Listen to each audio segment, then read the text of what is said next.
Bon, ben, j'avais dit que j'allais faire une petite pause, mais enfin bon, je vais faire une petite vidéo quand même pour vous montrer un petit peu, hein.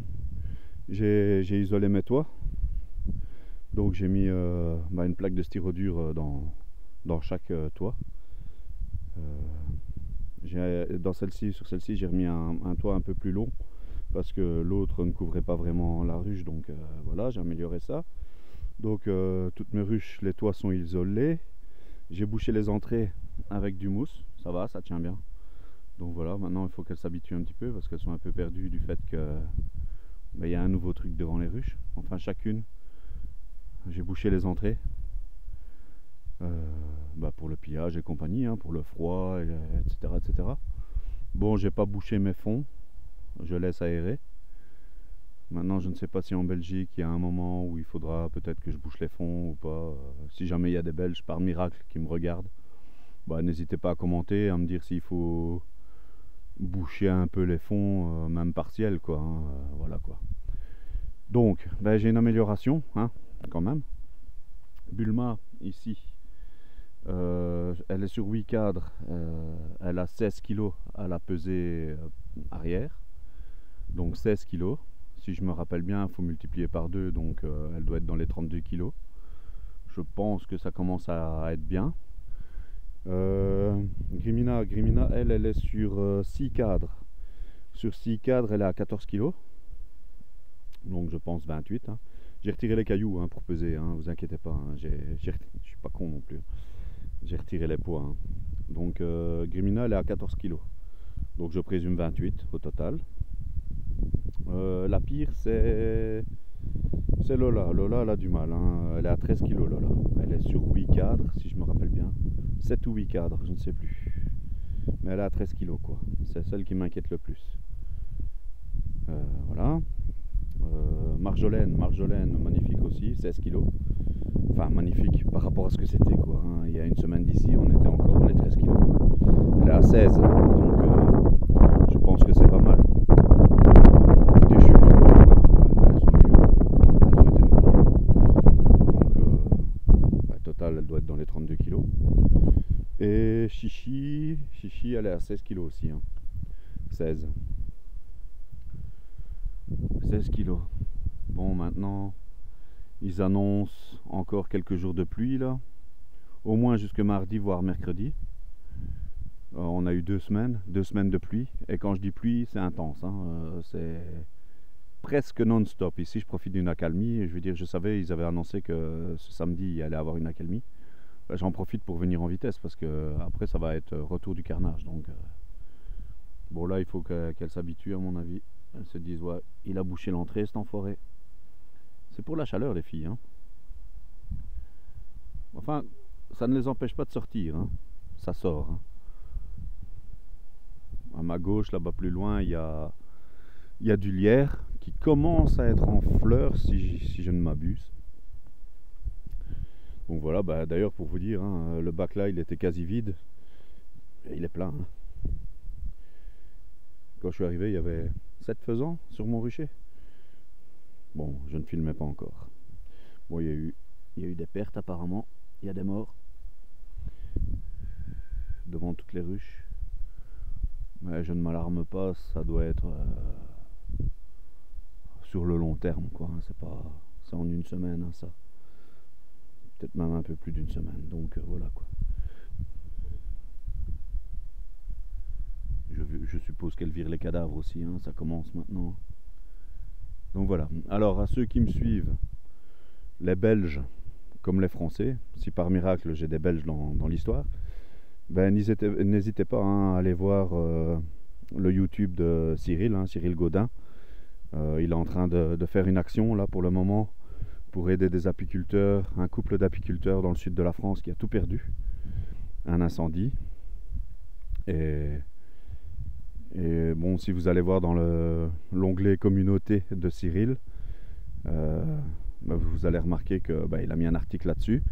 Et il y a un projet de réunir 50 essaims pour les aider, ou du matériel, ou un don. Il y a un site où vous pouvez faire un don. Donc n'hésitez pas investir un petit peu, hein, 10 euros, 15 euros, même 5 euros. Hein, avec le nombre, ces gens pourront reprendre leur activité un petit peu, parce que bon, quand c'est ton métier, que tu vis de ça et que les assurances et compagnie, on sait la rapidité d'intervention des assurances. Hein. Je ne vais rien vous apprendre. Donc si vous pouvez faire un petit geste, Zombroseur va envoyer une ruche complète. On va envoyer une ruche neuve, bien sûr, hein, neuve avec les cadres, la hausse, le fond Nico. On va leur envoyer ça. On va leur faire une petite surprise aussi niveau peinture pour avoir un bon souvenir de la Belgique. Et on espère que ces gens vont pouvoir se relever, quoi. Hein, solidarité entre apiculteurs, ça doit exister. Donc n'hésitons pas. D'ailleurs, j'incite tout le monde à faire un petit message, hein, la pique du 38, Romain, je sais pas moi, il y a Titou, Cookie, n'hésitez pas, hein, même Arpeli, hein, tout le monde peut mettre un petit message pour aider ces gens et renvoyer sur le lien de Cyril. Je pense que ça serait une bonne chose. Comme ça, si on peut faire le bien, faisons-le. N'hésitons pas, n'est-ce pas? Je suis à combien là? 6 minutes? Ouais, 6 minutes. On va encore faire un peu de blabla. Il est chiant, hein, ouais, je sais. Donc voilà. Là-bas, il y a encore le champ fleuri. Je sais pas, ça change pas, il est toujours jaune.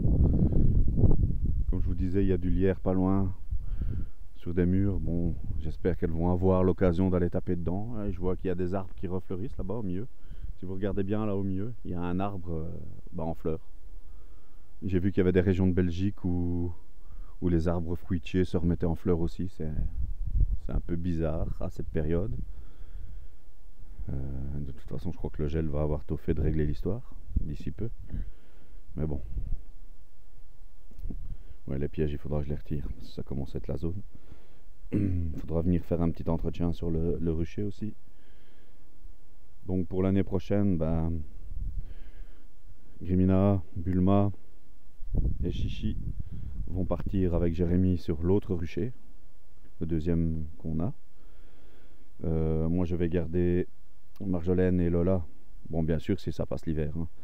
Marjolaine et Lola que je vais diviser début printemps. Je vais faire 2 essaims. Les essaims recevront toute la bouffe sucrée de 2 autruches. De toute façon, je commence sur le colza normalement. J'ai vu que le champ il était déjà en train de monter. Comme ça, j'aurai au moins 2 ruches qui pourront peut-être produire.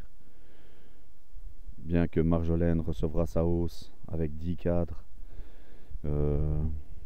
pour alimenter mes mini plus d'abord. Je pense que je vais d'abord faire comme ça, je ne sais pas. Non, j'avais eu l'idée de... J'ai acheté des cadres, des mini cadrons, mini plus emboîtables. Donc je vais faire en sorte d'en avoir, j'en ai acheté 20. Comme ça je pourrais les emboîter, les mettre dans la hausse. Vous savez la petite ruche violette comme ça que j'ai fait pour mon élevage.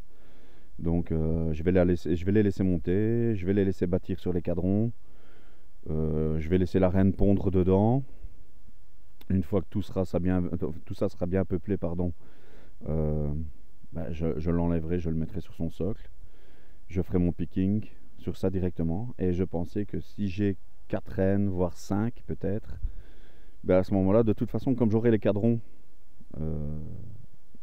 construits, vivants, hein, alimentés, on va dire, je pourrais les remettre dans les mini plus que je suis en train de préparer. Je fais des mini plus en styro dur, là je suis en train de les fabriquer. Et je vais en faire 4 pour démarrer des petites colonies. Ah, il y en a une qui vient me dire bonjour. Donc voilà, enfin bon, je vous expliquerai peut-être ça à l'occasion. Vous montrer mes mini plus que je suis en train de construire. Cyril les a déjà vus, hein, Cyril? Donc voilà, je suis toujours en travail de peinture. J'ai acheté plein de couleurs. J'ai un projet avec l'école où je travaille aussi avec les enfants. Je vais leur fournir une ruche, ils vont la peindre, ils vont décorer selon les classes. Et je leur mettrai une colonie, je ferai un suivi. Et le miel, j'irai le récolter avec les enfants. Enfin voilà, il y a quelques projets en cours là, dont la ruche que nous allons envoyer au couple en difficulté. Voilà. En gros, ce qui se passe. Bon, ben ça a l'air de sortir quand même. Frelon asiatique, pour finir, j'en ai pas eu. J'ai vu qu'il y avait une action qui avait été faite sur un nid pas loin. Euh, Parce qu'il y a un organisme qui s'est lancé ici en Belgique. Ils font ça gratuitement. Ils éliminent les nids de frelons. D'ailleurs, il y a une carte, j'avais envoyé le lien à Cyril. Il y a une carte ici en Belgique en temps réel, enfin on va dire, sur les destructions de nids de frelons. Il y en avait quand même 4-5 autour de mon rucher. Mais bon, ils ont été détruits. Pourvu que, croisons les doigts pour l'année prochaine. Ah voilà. Ah, les chasseurs, ça commence aussi. J'espère qu'ils vont pas venir me ravager la zone. Donc voilà. Bon, allez, je vais vous laisser. Un bon week-end à tous. Et n'hésitez pas à passer chez Cyril, voir le lien pour aider ses apiculteurs. Je compte sur vous. Ciao, ciao.